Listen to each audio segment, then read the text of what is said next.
एक राजकुमार जिसके पास सब कुछ था, दौलत, शक्ति और शान, लेकिन उसने ये सब कुछ त्याग कर एक साधारण जीवन बिताया। ये कहानी है सिद्धार्थ से गौतम बुद्ध बनने की, एक ऐसी यात्रा जहां एक इंसान ने अपनी सुख की दुनिया छोड़ दी सिर्फ सत्य की तलाश में। आइए जानते हैं गौतम बुद्ध के जीवन के बारे में। मैं हूं शिखर और आप देख रहे हो historyvideo.ai।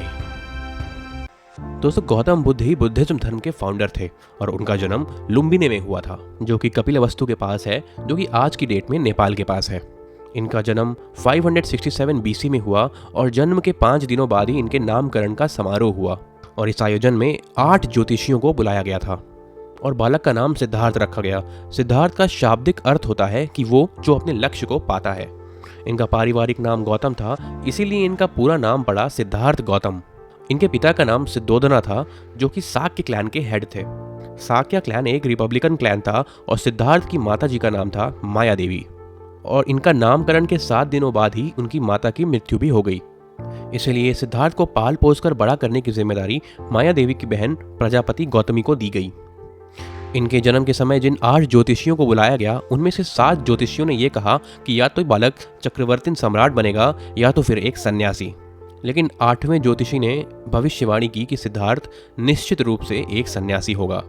इसीलिए सिद्धार्थ के पिता को 8वें ज्योतिष की भविष्यवाणी हमेशा सताती रहती थी, क्योंकि वो नहीं चाहते थे कि उनकी एकलौती सन्यास भी सन्यासी बन जाए।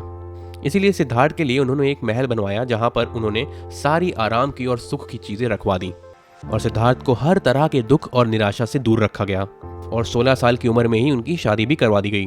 उनकी वाइफ का नाम था यशोधरा और शादी के कुछ ही समय बाद उनको एक पुत्र हुआ जिसका नाम राहुल रखा गया। पर इन सारे प्रयासों के बाद शादी के लगभग 13 साल के बाद ही उस 8वें ज्योतिष की बात सच साबित हुई और 29 ईयर्स की एज में सिद्धार्थ ने संन्यास धारण कर लिया। लेकिन क्वेश्चन ये उठता है कि इतने सारे सुख सुविधाओं से घिरे होने के बावजूद ऐसा क्या हुआ कि उन्होंने संन्यास धारण कर लिया। तो बात यह थी कि उनके पिता ने कुछ इस तरह के प्रबंध किए हुए थे कि सिद्धार्थ को अपने महल से कभी भी बाहर नहीं जाना पड़े और इसीलिए सिद्धार्थ महल के बाहर के जीवन से पूरी तरह से अपरिचित थे। सिद्धार्थ को अभी तक संसार के सारे दुखों से बचा कर रखा गया था और वो हमेशा ये सोचा करते थे कि महल के बाहर का जीवन कैसा होगा। और एक दिन वो अपने पिता से आज्ञा लेकर राज्य के भ्रमण के लिए बाहर निकले। उनके पिता ने अपने साथी चन्ना को राजकुमार सिद्धार्थ के साथ जाने का आदेश दिया और उनके घोड़े का नाम था कांथक। और जब वो पहली बार महल से बाहर निकले तो दुनिया में फैले हुए दुख और पीड़ा को देखकर वो स्तब्ध रह गए। जैसे ही रथ आगे बढ़ा, सिद्धार्थ को एक बूढ़ा इंसान दिखाई दिया और सिद्धार्थ ने पहली बार किसी बूढ़े इंसान को देखा था जिसकी सफेद दाढ़ी और बाल थे और जिसकी शक्ल पे झुर्रियां थीं। उसको देखकर सिद्धार्थ ने अपने साथी चन्ना से पूछा कि क्या मैं भी एक दिन ऐसा हो जाऊंगा। और चन्ना ने कहा कि हाँ राजकुमार, यही है प्रकृति का नियम। और ये सोचकर सिद्धार्थ काफी दुखी हो गए कि वो भी एक दिन इसी बूढ़े इंसान की तरह कमजोर हो जाएंगे। इसके बाद चन्ना ने जब रथ को आगे बढ़ाया तो उन्हें रास्ते में एक बीमार आदमी दिखा। सिद्धार्थ को ये समझ में ही नहीं आया कि इस इंसान को क्या हुआ है। उन्होंने चन्ना से पूछा कि ये आदमी क्यों रो रहा है। उन्होंने चन्ना से पूछा कि इस आदमी को क्या हुआ है। फिर चन्ना ने बताया कि यह आदमी बीमार है। तो इसको देख के सिद्धार्थ ने पूछा, क्या राज्य में ये इकलौता आदमी बीमार है? तो चन्ना ने कहा कि नहीं राजकुमार, ये बीमारी किसी को भी हो सकती है। सिद्धार्थ को ये सोचकर बहुत धक्का लगा कि उन्हें भी कभी बहुत बड़ी पीड़ा फेस करनी पड़ सकती है और वो भी एक दिन बीमार पड़ जाएंगे और उन्हें भी बहुत सारा दर्द होगा। आगे जाने के बाद उन्हें एक डेड बॉडी दिखी। कुछ लोग एक लाश को लेकर शमशान की तरफ जा रहे थे। तो सिद्धार्थ ने चन्ना से पूछा कि इसको क्या हुआ और क्या हो रहा है। तो चन्ना ने जवाब दिया कि इस इंसान की मृत्यु हो चुकी है और इसे शमशान घाट ले जाया जा रहा है। फिर सिद्धार्थ ने सेम सवाल पूछा कि क्या इस राज्य में ये अकेला मृत व्यक्ति है। तो चन्ना ने कहा, नहीं राजकुमार, मृत्यु कभी भी किसी की भी हो सकती है। और उसने ये भी बताया कि अगर जो पैदा होता है तो उसकी मृत्यु भी निश्चित है। और ये सुनकर सिद्धार्थ ने सोचा कि एक दिन उनके पिता की भी मृत्यु हो जाएगी और वो खुद भी एक दिन मृत्यु को प्राप्त हो जाएंगे और इसी तरह वो अपनी वाइफ यशोधरा और बेटे राहुल से भी अलग हो जाएंगे। इतने सारे दुख सिद्धार्थ ने पहली बार देखे थे। वो इससे काफी विचलित हो चुके थे और वो वापस से महल जाना चाहते थे। और महल के रास्ते में उन्हें एक साधु दिखा।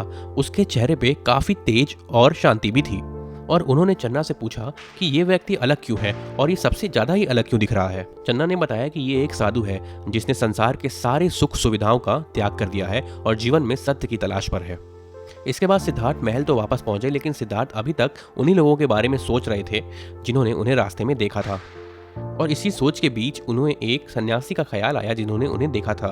उसके चेहरे पर तेज और काफी शांति थी और सिद्धार्थ ने यह फैसला किया कि वो सारे सांसारिक सुखों का त्याग कर देंगे और शांति की खोज करेंगे।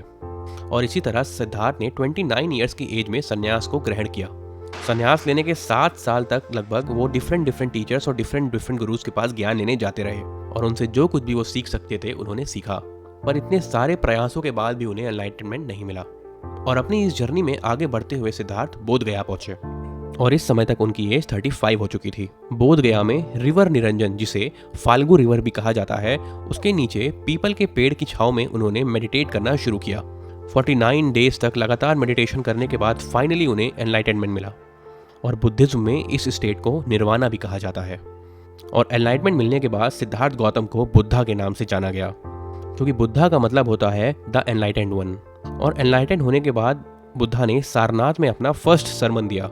सरमन का मतलब होता है रिलीजियस टॉक। इसका मतलब है कि बुद्धा ने अपनी पहली रिलीजियस टॉक को सारनाथ में दिया था और इसी को धर्म चक्र परिवर्तन भी कहा गया।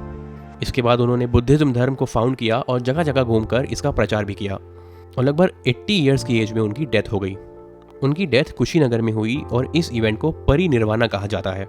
चलिए अब गौतम बुद्ध की लाइफ के 5 बड़े रीजंस को समराइज करते हैं। पहला है उनका बर्थ, दूसरा ग्रेट रिनंसिएशन, तीसरा एनलाइटमेंट और निर्वाणा, और दूसरा फर्स्ट सरमन यानी धर्म चक्र परिवर्तना, और पांचवा और आखिरी उनकी डेथ। और इन सभी लाइफ इवेंट्स के साथ कुछ सिंबल्स को भी जोड़ा गया है। फॉर एग्जाम्पल उनके बर्थ को लोटस सिंबल से डिनोट किया जाता है, ग्रेट रिनंसिएशन को हॉर्स से रिप्रेजेंट किया जाता है, एनलाइटमेंट यानी निर्वाणा को बोधि ट्री से रिप्रेजेंट किया जाता है, फर्स्ट सरवन यानी धर्म चक्र परिवर्तना को 8 स्पोक व्हील से डिनोट किया जाता है, और डेथ यानी परिनिर्वाणा को स्तूपा से रिप्रेजेंट किया जाता है। तो ये थी एक कुछ डिटेल्स गौतम बुद्ध के लाइफ की। अगर आपने आज कुछ नया सीखा हो तो इस वीडियो को लाइक कीजिए और हमारे चैनल को सब्सक्राइब कीजिए और हमें कमेंट्स में बताइए कि हमें आगे की वीडियो कौन सी लानी चाहिए। धन्यवाद।